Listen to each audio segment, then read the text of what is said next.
Shama Mohammed, the charge is, why don't you go to the court? I could add more names here. Janardhana Reddy, once the the prime accused in the mining scam, has joined the BJP. Tapas, Shubhendu Adhikari accused him 2 months ago when he was in the Trinnamool of corruption. He's now a candidate from North Kolkata. So, Ajay Alok, this is only a small list, but Shama Mohammed, respond to what you're hearing from Ajay Alok. He's saying, if you have so much evidence that the probe has deliberately been slowed down, go to the courts and get relief from the courts, or get the courts to act. Okay, so let me explain a couple of things. He said he gave a very good point in saying about A. Raja's arrest. That's very interesting because A. Raja was with the UPA. I want to know who has been arrested from the Bharatiya Janata Party even now. During our time, I still remember Ashwini Kumar stepped down when there was some allegation against him. Pawan Bansal stepped down when there was an allegation. Like you said, A. Raja, Kannimuri arrested. So this shows that the ED or any organization at that point of time was working impartial. Now come to 2022, we remember that Justice Khanvilkar, what did he do? He stayed or strengthened the ED by saying arrest as well as attach properties before trial. So this was not the case when the UPA was in power. Let's understand this. Then you have the case of Sanjay Mishra, the ED head, whose term was increased. I mean, it was 2 years, but he was given extension after extension. Finally, Supreme Court had to come in. So what we see is a pattern. Another very important point, FCRA, tightened of Mother Teresa, as well Mother Teresa's organization, as well as now you know what has happened to CPR. But you don't hear about FCRA being tightened of Vivekananda Foundation or, for that matter, ORF. So this is the pattern. The pattern over here, Rajdeep, is that they keep telling us, why don't you go to court? Now, what happens when you go to court is it goes on for some time. So like I said the other day, during the Chhattisgarh elections, they came out with the app allegation against our former Chief Minister, Bhupesh Baghel, gaming app. And then now it's quiet. So what is their pattern is that they come after you during an election time. Now, I want to know exactly from this particular spokesperson, why did they change the rules of how to appoint the election commission? Why not have the Chief Justice? And it was a judgment which came from the Supreme Court. They brought in an ordinance to change the election commission, the way an election commission is appointed. This is what do you want the election? Let's focus, madam. Ma'am, you're raising a lot of issues. I want to focus at the moment on the central question I've asked. ED and IT becoming the so-called impact players. I know that your party, for example, is claiming that the IT notices that you've been served, now they've gone up to 1,700 crores, and the Congress is crying foul, claiming this is being done to virtually prevent the Congress from having access to funds. The BJP will turn around and say, look, there's an income tax process, you've gone to court, the court hasn't given you relief.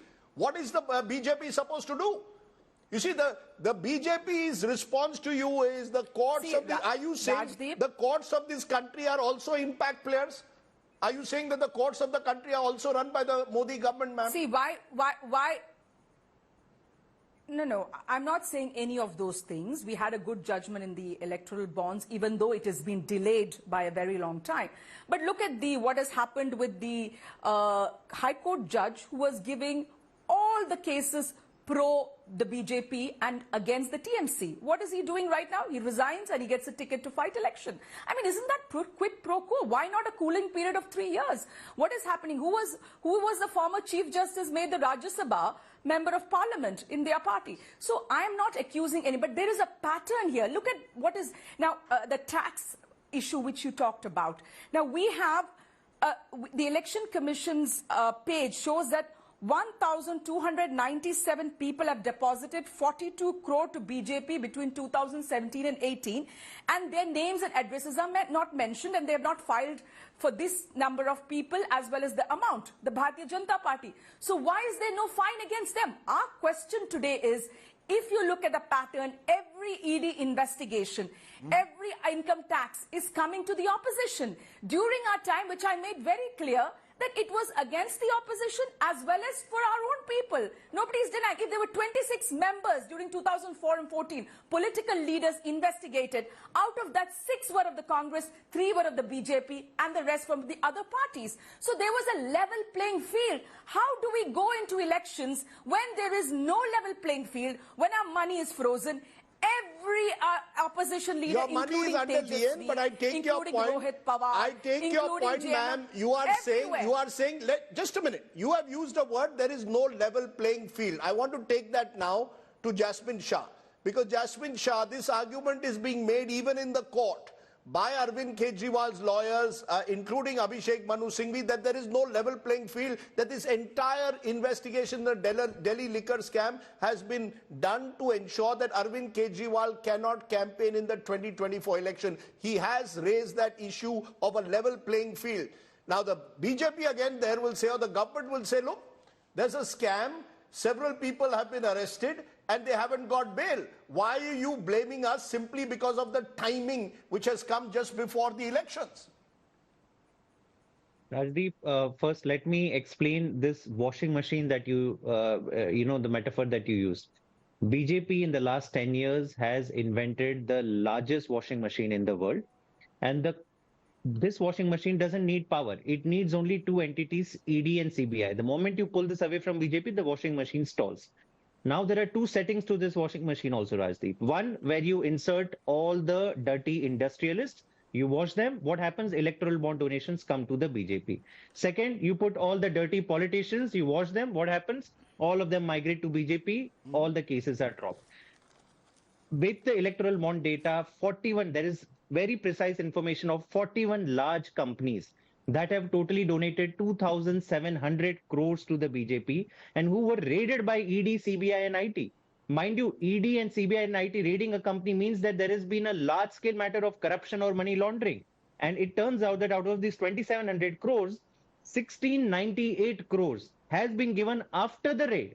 So, ek hisab se this has become an extortion racket that now the BJP never expected this data to come out. But now that it has come out, it has no explanation as to ये जो खुलेआम extortion racket आप चला रहे थे with the name of ED and CBI. What is the answer to that? And I'll give one example which links to Arvind Kejriwal case, Rajdeep. Why we are saying this is a completely fake scam. Number 1 in this list of companies that have donated to BJP after a raid by ED and CBI is Aurobindo Pharma. Who's the owner of Aurobindo Pharma? A chap called Sharath Reddy, who was a liquor businessman who also owns liquor businesses. Now, he happens to become a government approver after 6 months of arrest. For 6 months, he says, I do not know Arvind Kejriwal. After 6 months, he changes his statement and says that now I remember knowing Mr. Kejriwal and I have, done some dealings. And he becomes a government approver. And what happens? He ends up donating 55 crores to the BJP. And it is on a statement of a person called Sharath Reddy, who the ED has called in its charge sheet as the kingpin of the liquor scam, that Arvind Kejriwal is arrested. So what is happening at one end is that... Aurobindo Pharma donated to other companies as well, Jasmine Shah, and the ED is claiming he's not the only witness or evidence that they have. Very important distinction, Rajdeep. Let me clarify it once and for all to all your viewers. Sharath Reddy owned 3 companies, Aurobindo Pharma, Eugia Pharma and APL Healthcare. Now these 3 companies have donated 55 crores to the BJP only after the arrest of Sharath Reddy. After Sharath Reddy's arrest, not a single party has benefited. These are large companies, so in the past they have been donating to other parties. But moment ED arrests Sharath Reddy, puts him in jail, after putting him in jail, he transfers 55 crores to BJP and says whatever the BJP wants him to state. So the point is, is there political vilification happening? It is. I think these are very 2 light words. What is happening is decimation of the opposition. We don't have any precedence in the history of India that 4 top leaders of a national party are put in a jail in a completely fake case where there is 0 evidence, 0 money recovery so far. And now that we get a recovery of 55 crores from one of these kingpins, the money goes to BJP. And we have raised all these facts and ED is not even willing to investigate. In fact, ED is defending Sharath Reddy in the court, saying कि नहीं, इसका तो कोई लेना देना नहीं.